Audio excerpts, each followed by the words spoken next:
नमस्कार. ठरलं तर मग या मालिकेच्या आजच्या भागामध्ये मी तुम्हा सर्वांचे अगदी मनपूर्वक स्वागत करते. आजच्या भागामध्ये आपल्याला पाहायला मिळतं अस्मिताला अर्जुनची काळजी वाटत असते. अस्मिता त्याच गोष्टीचा विचार करत असते.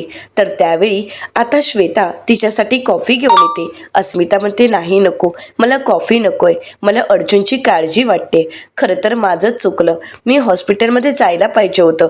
मम्मासोबत गेले असते तर मलाही कळालं असतं की नक्की तिथे काय घडत आहे. तर श्वेता म्हणते, अस्मिताताई, अहो तुम्ही स्वतःला त्रास करून का घेताय? तुम्ही जर सर्वजण गेला असता तर सायलीताईने प्रश्न विचारले असते की घरातील सर्वच जण कुठे गेले आहेत आणि तिला संशय आला असता. म्हणूनच तर प्रतिमा आत्या सुद्धा गेल्या नाही आहेत ना. तर त्यावेळी अस्मिता म्हणते, हो, पण तिथे काय चालू आहे मला तर काहीच कळत नाही आहे. तर त्याचवेळी सायली त्या ठिकाणी येते आणि म्हणते, हे काय, आई कुठे आहे? तर अस्मिता म्हणते, अगं रविराज काकांच्या ओळखीचे कोणीतरी आले आहेत ना, म्हणून रविराज काकांचा फोन आला होता की त्यांना भेटून ये, आणि म्हणूनच आता प्रतिमा आत्या घरी गेली आहे. सायली म्हणते, हे काय, कोणीच मला काहीच न सांगता घराबाहेर कसे काय जात आहेत, काय झालंय नक्की? तर त्यावेळी आता श्वेता सायलीला म्हणते, सायलीताई, अगं असं काही नाही आहे, अर्जुन सर घरी आले नाही आहेत ना, तुला त्यांची काळजी वाटते आणि म्हणूनच तुझ्या मनात असे विचार येत आहेत, बाकी काही नाही. परंतु सायली या सगळ्याचा विचार करत असते. तर दुसरीकडे पाहायला मिळतं हॉस्पिटलमध्ये प्रतापराव डॉक्टरांना विचारतात, डॉक्टर, आता अर्जुनची तब्येत कशी आहे? डॉक्टर म्हणतात, मी तुम्हाला उगाचच होप्स देणार नाही. पेशंटची कंडिशन खूप क्रिटिकल आहे. खरं तर त्यांच्या मणक्यात जबरदस्त मार लागला आहे आणि त्यामुळे मणक्यात खोलवर जखम झाली आहे. यामुळे मणका डॅमेज होण्याची सुद्धा शक्यता आहे. तर त्यावेळी कल्पनाताई घाबरतात आणि अश्विनला विचारतात, अश्विन, या सगळ्याचा अर्थ काय आहे रे? तर अश्विन म्हणतो, मम्मा, वेळ आली तर सर्जरी करावी लागेल. तर प्रतापराव डॉक्टरांना म्हणतात, चालेल, काही हरकत नाही, जी सर्जरी करावीशी वाटेल, ज्या गोष्टी, जी ट्रीटमेंट आता योग्य वाटत आहे ती तुम्ही करू शकता. तर त्यावेळी अश्विन डॉक्टरांना प्रश्न करत म्हणतो की डॉक्टर, मला एक सांगा की आपण ही सर्जरी केल्यानंतर दादा रिकवर होईल का आणि ही सर्जरी किती कॉम्प्लिकेटेड असेल? तर त्यावेळी डॉक्टर अश्विनच्या प्रश्नाचं उत्तर देत म्हणतात, सर्जरी खूप कॉम्प्लिकेटेड आहे, पण मी बाकी तुम्हाला आता कोणतंच उत्तर देऊ शकत नाही, मी कोणतेच होप्स देऊ शकत नाही, आशा देऊ शकत नाही. आणि हो, पण एक गोष्ट मात्र मी सांगतो की आमची टीम पूर्ण प्रयत्न करत राहणार आहे. पण हे सगळं अर्जुनच्या बाबतीत ऐकल्यानंतर कल्पनाताई, प्रतापराव पूर्णपणे घाबरून जातात. कल्पनाताई खूप रडत असतात. प्रतापराव त्यांना सावरतात. तर दुसरीकडे सुभेदारांच्या घरी आपल्याला पाहायला मिळतं की आता सायली काही न बोलता अस्मिताच्या समोर येते. अस्मिताचा हात आपल्या डोक्यावर ठेवते आणि म्हणते, बोल अस्मिता, माझी शपथ घेऊन सांग अस्मिता, तू माझ्यापासून काही लपवत नाहीयेस ना? आता मात्र अस्मिता घाबरते. तिला काय करावं काहीच कळत नसतं. सायलीची खोटी शपथ तर ती घेऊ शकत नसते आणि खरंही सांगू शकत नसते. त्यामुळे अस्मिताला काय करावं काहीच कळत नाही. परंतु त्याचवेळी गोलूच्या रडण्याचा आवाज येतो आणि अस्मिता ती संधी उचलत लगेच म्हणते की स्मित रडतोय, मी येते, असं म्हणत आता अस्मिता रूममध्ये निघून जाते. अस्मिता खूप घाबरलेली असते आणि सायलीचा जीव खूप कासावीस होत असतो. नक्कीच काहीतरी घडलंय याची सायलीला चाहूल लागत असते. सायली पूर्णपणे बिथरून गेलेली असते. सायली श्वेताला म्हणते, श्वेता, अगं तू तरी काहीतरी सांग. परंतु त्याचवेळी आता अस्मिताचा फोन येतो. अस्मिता घाईघाईत मोबाईल तिथेच ठेवून गेलेली असते. सायली पाहते तर अश्विनचा फोन असतो. आता सायली श्वेताला म्हणते, अगं अश्विन भाऊजी आता अस्मिताला फोन करतायत, जा जरा देऊन ये ना. तर श्वेता नाटक करत म्हणते, अगं ताई, ते गोलूला शांत करते ना, त्यामुळे तूच उचल ना, तोपर्यंत मी आलेच, असं म्हणत श्वेता तिथून निघून जाते. सायली अस्मिताला आवाज देत असते.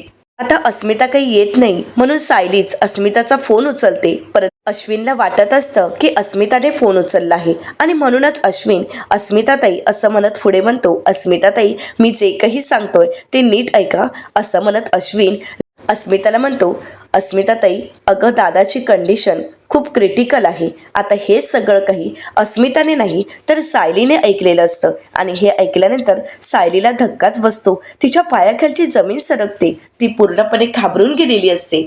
अश्विनला वाटत असतं की हे सगळं काही अस्मिताच ऐकते आणि म्हणूनच अश्विन पुढे म्हणतो, इथे एक सर्जन डॉक्टर आले होते आणि ते खूप मोठे सर्जन आहेत आणि त्यांनीच दादाला चेक केलं आणि त्यावेळी ते म्हणालेत की दादाच्या मणक्याला खूप खोलवर जखम आहे, त्याचा मणका डॅमेज होण्याची सुद्धा शक्यता आहे, त्यामुळे दादाची सर्जरी करावी लागेल. पण त्यातही ती सर्जरी खूप क्रिटिकल आहे असंही ते म्हणत होते. आता हे ऐकून सायली पूर्णपणे बिथरून गेलेली असते. अश्विन पुढे म्हणतो, सर्जरी झाल्यानंतरही दादा बरा होईल की नाही, त्याचं पुढे नक्की काय होईल या सगळ्याची डॉक्टर गॅरंटी सुद्धा देऊ शकत नाहीत असं ते म्हणतायत. आता मात्र सायलीला काय करावं काहीच कळत नसतं, कारण ही एवढी मोठी बातमी अचानकच तिच्या कानावर पडल्यामुळे ती पूर्णपणे घाबरलेली असते. अर्जुनची तिला काळजी वाटत असते, हे सगळं काही बोलणं ती फक्त ऐकत असते. तर अश्विन पुढे म्हणतो, अस्मिताताई, आपल्या दादाचा जीव धोक्यात आहे ग. आता हे ऐकल्यानंतर मात्र सायलीच्या हातातील मोबाईल नकळतच खाली पडतो, कारण या सगळ्यामुळे सायली पूर्णपणे कोलमडून गेलेली असते. ती पूर्णपणे शांत झालेली असते, कारण तिला अर्जुनच्या बाबतीत ही गोष्ट ऐकल्यानंतर हे सहन होत नसतं. आता सायलीची ही अवस्था पाहून इथे मात्र श्वेता खुश होते.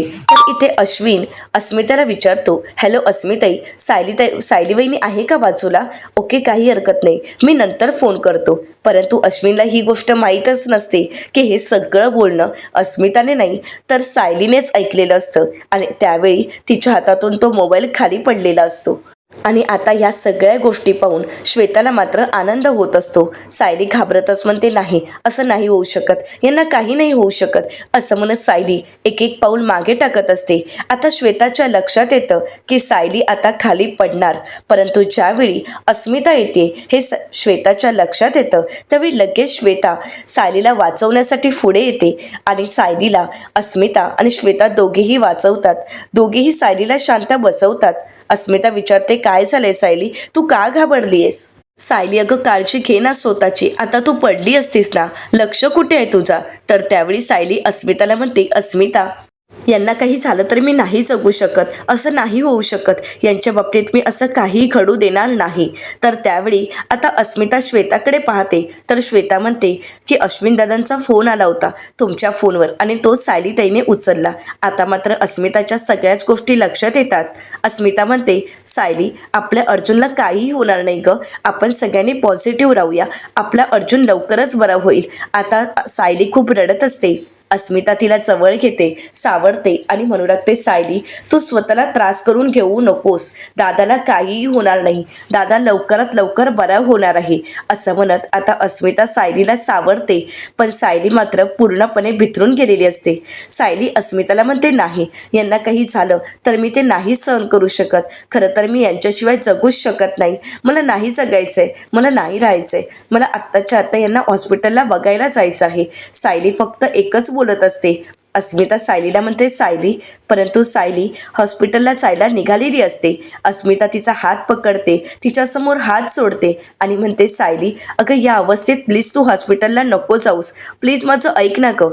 तर त्यावेळी सायली अस्मितावर चिडते आणि अस्मिताला म्हणते, अस्मिता, तू जरी माझ्यासोबत नाही आलीस तरी सुद्धा मी हॉस्पिटलला जाणार. सायली आता अस्मिताचंही ऐकून घ्यायला तयार नसते.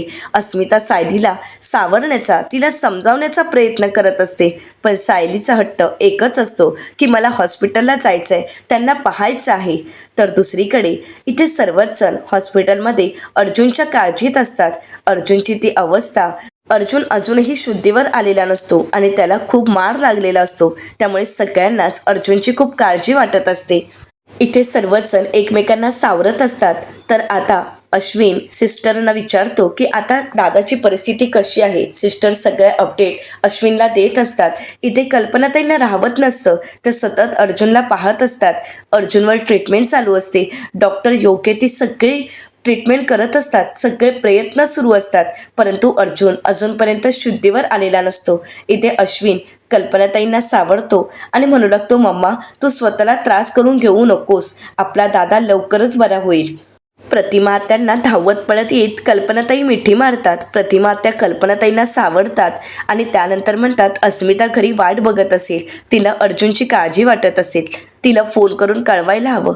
तर प्रतापराव म्हणतात, आणि काय सांगणार तिला, काय कळवणार, अर्जुनची ही अशी अवस्था, आपण तिला काय सांगायचंय.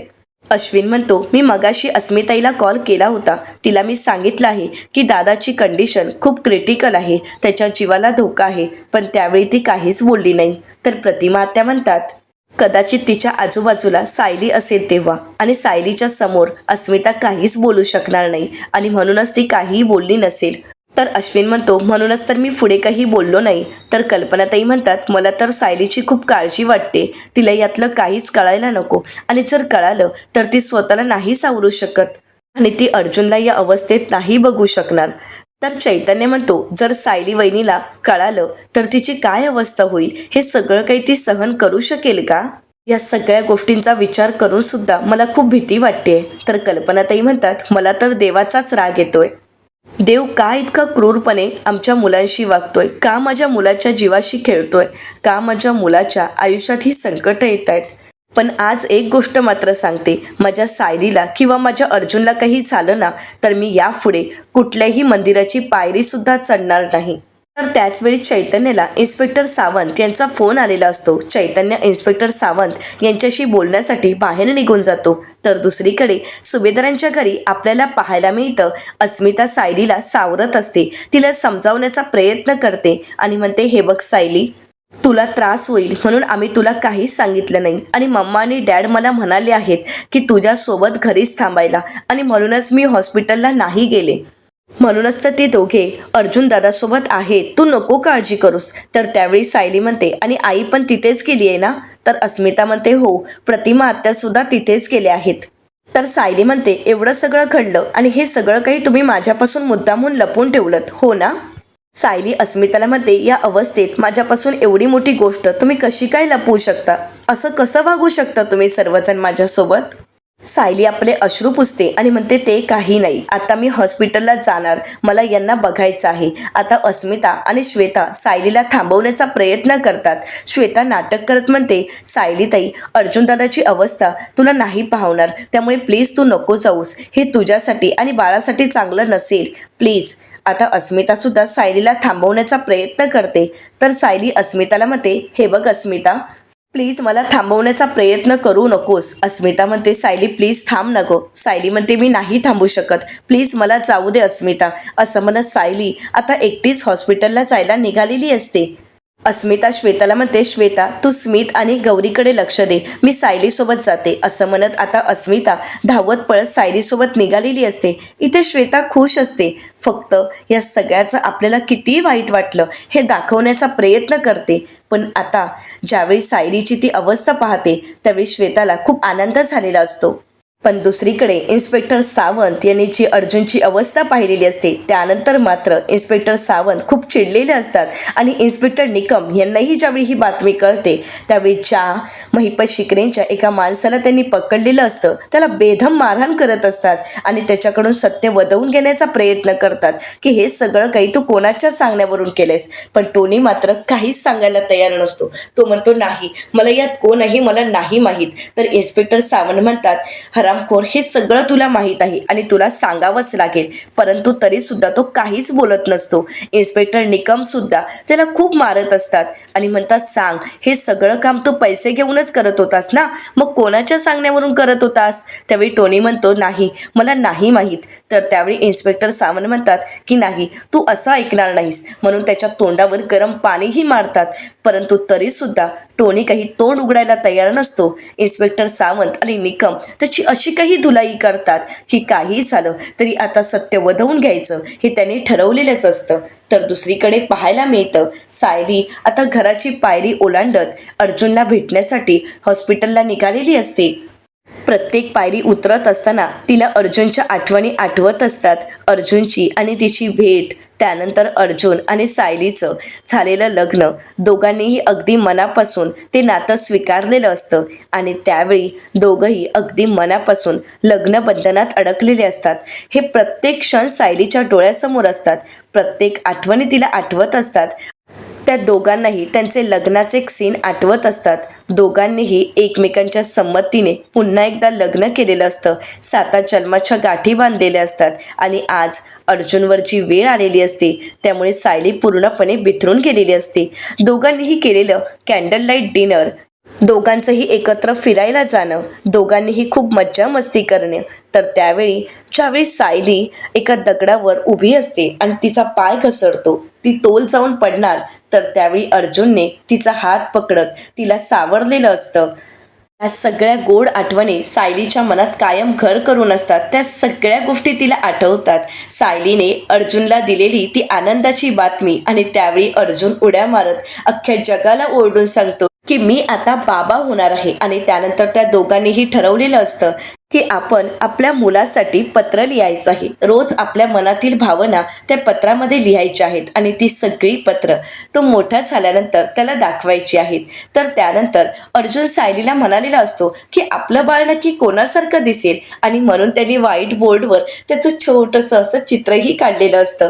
नाक कोणासारखं दिसेल, डोळे कोणासारखे दिसतील असं म्हणत दोघांनीही आपल्या बाळाची खूप सारी स्वप्न रंगवलेली असतात. हे सर्व क्षण सायलीला आठवत असतात. सायलीला तिच्या डोहाळे जेवणा दिवशीचेही क्षण आठवू लागतात. त्या सगळ्या गोष्टी आठवतच ती आता हॉस्पिटलला निघालेली असते. आता अस्मिता बाहेर येते, पाहते तर सायली काही भानावर नसते. ती तशीच हॉस्पिटलला निघालेली असते. अस्मिताला खूप भीती वाटत असते, तिला सायलीची काळजी वाटत असते.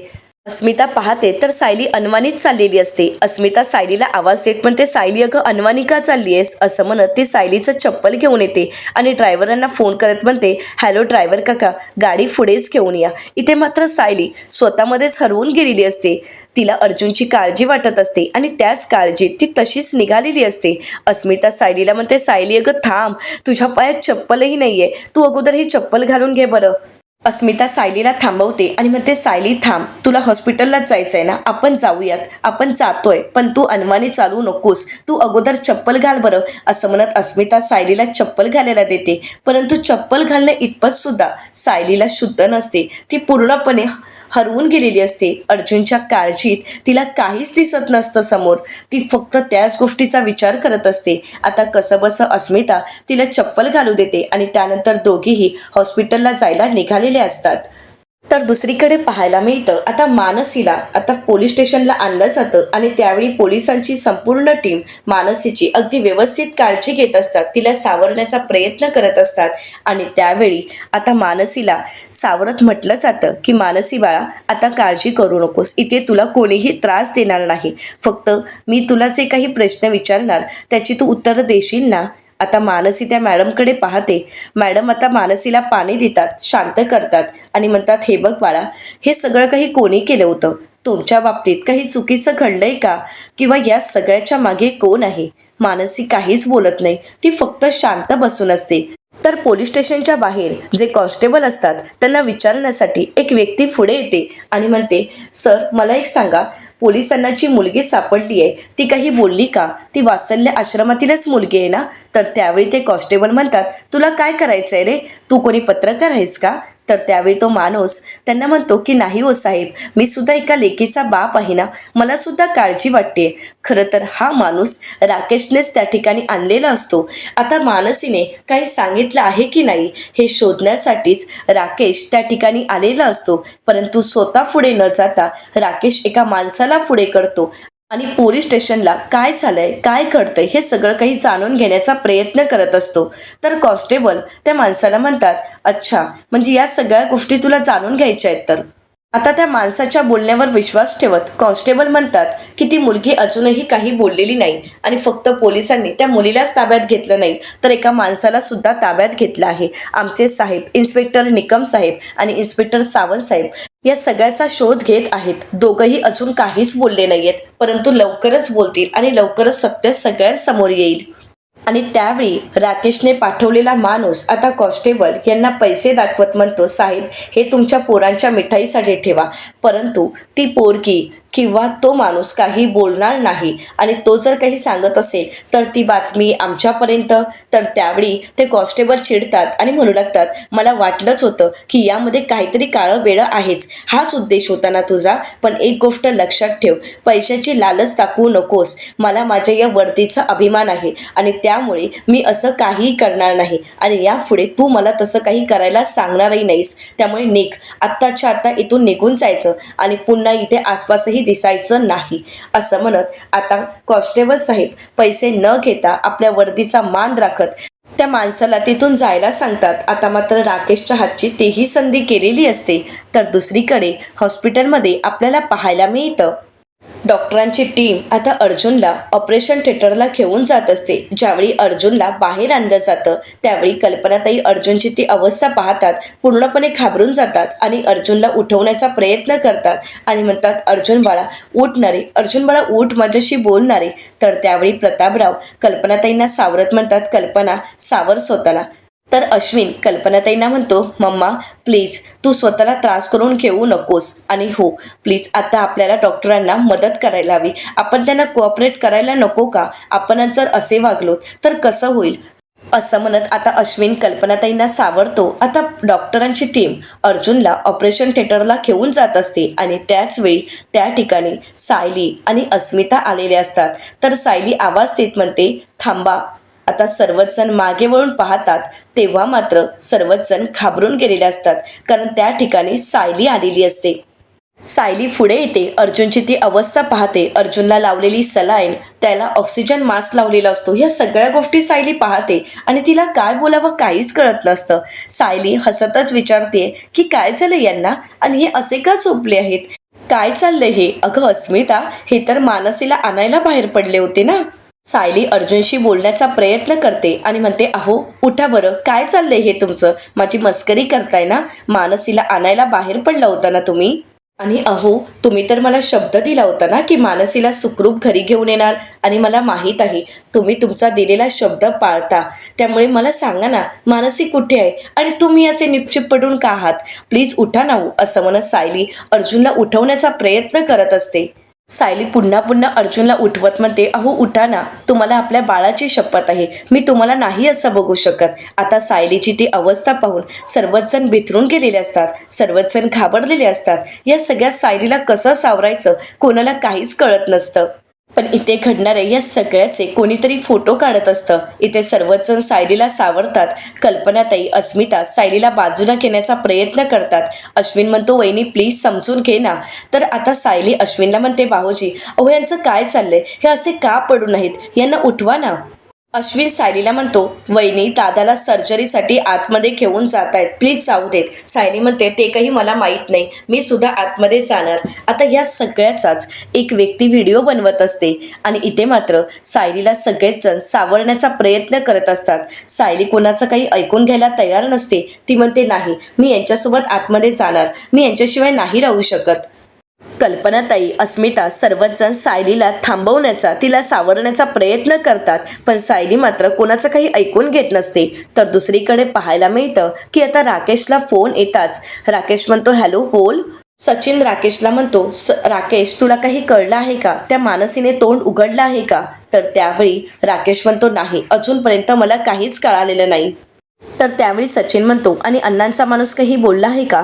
तर सचिन म्हणतो, मी एका हवालदाराकडून सगळी माहिती काढली आहे, अजून मानसी किंवा आपल्या माणसाने तोंड उघडलेलं नाही. आता हे ऐकल्यानंतर इथे सर्वच जण खुश होतात, मोकळा श्वास घेतात. हे सगळ्यांचा व्हिडिओ कॉल चालू असतो. श्वेता, प्रिया, महिपत शिकरे, सचिन, राकेश हे सर्वच जण व्हिडिओ कॉलवर बोलत असतात.